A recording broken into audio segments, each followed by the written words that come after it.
My name is Jack Ryder. 3 weeks ago, I moved into Willow Creek Estates, a gated community with perfectly manicured lawns and neighbors who smile like sharks. I'd just been sworn in as the new chief of police for Willow Creek County, but nobody here knew that yet. I was keeping it quiet until the official announcement. The trouble started with a bright orange notice taped to my 1987 Jeep Wrangler parked in my own driveway. Vehicle violation, immediate removal. Required! The Jeep was my late father's lifted, scratched, and proudly muddy from weekend trails. According to the HOA, it was unsightly and violated Section 14C of the covenants. I laughed, crumpled the paper, and tossed it in the trash. 2 days later, a second notice arrived, this time threatening a $500 daily fine and enforcement action. The president of the HOA, Karen Whitmore, signed it with a flourish that screamed entitlement. I called the number on the letterhead. Karen answered with syrupy venom. Mr. Ryder, your vehicle is lowering property values. Remove it by Friday, or we will have it towed at your expense. Ma'am, I said calmly, it's on my private property, behind a fence and fully registered. You have no authority, she chuckled. Oh, sweetie, we have our own security division. They wear badges. They handle these things. I hung up, shaking my head. Private security with badges? That sounded illegal. But I decided to wait and see how far these people would actually go. Friday morning, I was drinking coffee on the porch when 2 black SUVs screeched up. 4 men in dark tactical uniforms jumped out, bulletproof vests, duty belts, mirrored sunglasses, and yes, shiny silver badges that read, Willow Creek Estates Enforcement. One carried a sledgehammer. Another had a Slim Jim and a tow strap. Jack Ryder?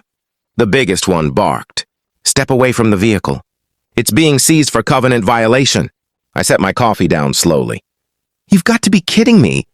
Last warning, he said, raising the sledgehammer toward my windshield. That's when I stood up, pulled my new department windbreaker from the chair and slipped it on. The badge on my chest read, Chief of Police, Willow Creek County. The sledgehammer froze mid-air. 4 fake cops, 1 real chief, and a Jeep they were about to learn never to touch again. The guy with the sledgehammer, his name tape read SGT Miller, stared at my chest like the badge had personally insulted his mother. The other 3 froze mid-step, one still holding the Slim. Jim, like a guilty kid, caught breaking into the principal's car. Chief Ryder? Miller finally stammered, lowering the hammer an inch. That's me, I said, voice flat. New in town. You boys always smash windshields before breakfast, or is this a special occasion? Miller recovered first, puffing his chest. We're authorized enforcement officers for Willow Creek Estates Private Security, contracted by the HOA. We have jurisdiction on private roads and common areas. I stepped off the porch. You're standing in my driveway. That's private property. And those badges, I pointed. Those are costume pieces. Impersonating a police officer is a felony in this state. Section 843.085 of Florida statutes, if you want to look it up before or after you're arrested. The youngest one went pale and actually took a step back toward the SUV. Miller tried again. The HOA board granted us limited law enforcement powers inside the gates. Show me the statute that lets a homeowners association create its own police department, I said. I'll wait. Silence. Crickets from the perfectly manicured hedges. I pulled my phone, hit speed dial. Hey, Maria, it's Jack. Send 2 marked units and a sergeant to 1427, Oak Haven Circle. I've got 4 individuals. Impersonating officers attempting felony. Vandalism on my property. Bring the body cams. Miller's face drained of color. This is a misunderstanding. Mrs. Whitmore said you were warned. Mrs. Whitmore doesn't outrank the penal code. I smiled without warmth.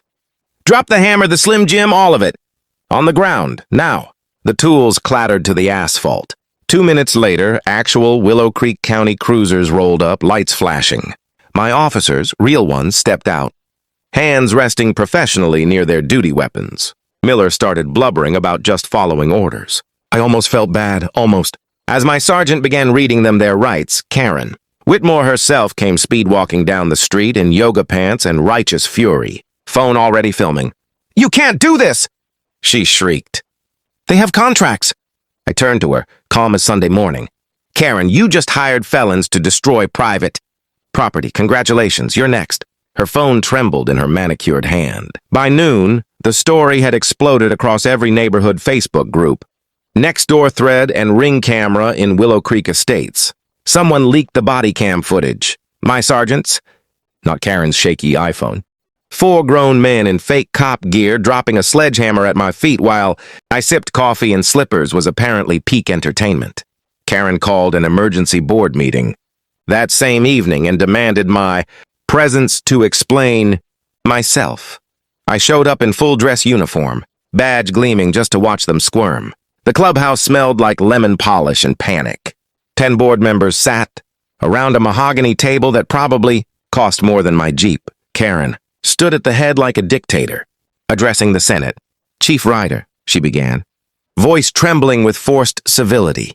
"We believe this morning was a simple miscommunication. Our security contractor overstepped. We're prepared to offer you a full apology and a permanent exemption for your vehicle." The rest of the board nodded like bobbleheads. I let the silence stretch until it hurt. "Karen," I said finally, "you didn't hire a contractor. You created a private militia with fake badges and gave them sledgehammers. 4 of them are in my jail right now." The contractor, Elite Covenant Enforcement LLC, lost its license an hour ago when the state found out they've been doing this in 3 other counties. And you personally signed the work order that said, "Use any means necessary." I slid a copy of the email across the table. Karen's own words glowed on the projector screen behind me. Gasps. One old guy actually clutched his pearls. A woman in the back, treasurer, nameplate said Marilyn, whispered, "We could be sued into oblivion." "Already happening," I replied.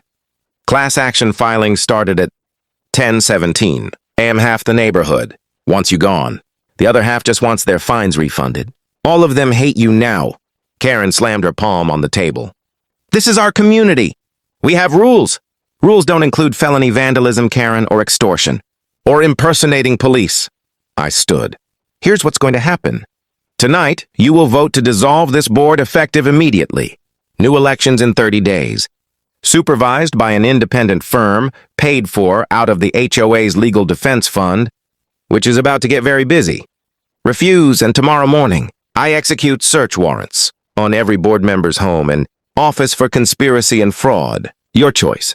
Dead silence. Then Marilyn raised her hand like a schoolgirl. "I make a motion to dissolve." Seconded before Karen could scream.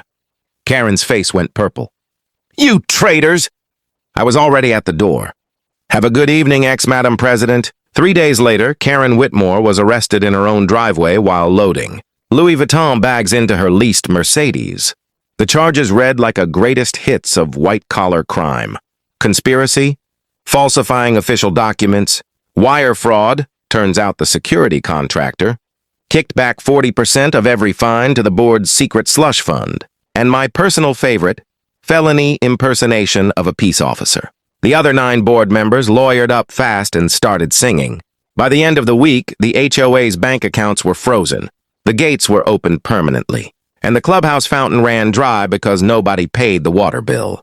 I could have left it there. Most people wanted me to, but I didn't become chief to win popularity contests. I called a town hall in the same clubhouse where Karen had tried to crucify me. 500 residents showed up, some angry, some ashamed, all curious. I stood at the podium in jeans and a department polo, my Jeep parked right outside with a fresh coat of mud from that morning's trail run. "Here's the deal," I told them. "Your HOA is broken. The covenants are still legally binding, but nobody has to live in fear of fake cops anymore. I'm forming a temporary oversight committee. Volunteers only. No pay, no power trips.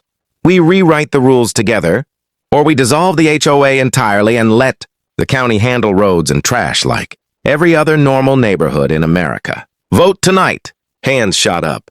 People actually clapped. A week later, the new committee, led by Marilyn, the ex-treasurer, who turned out to have a spine after all, voted 11-0 to strip every punitive clause from the covenants.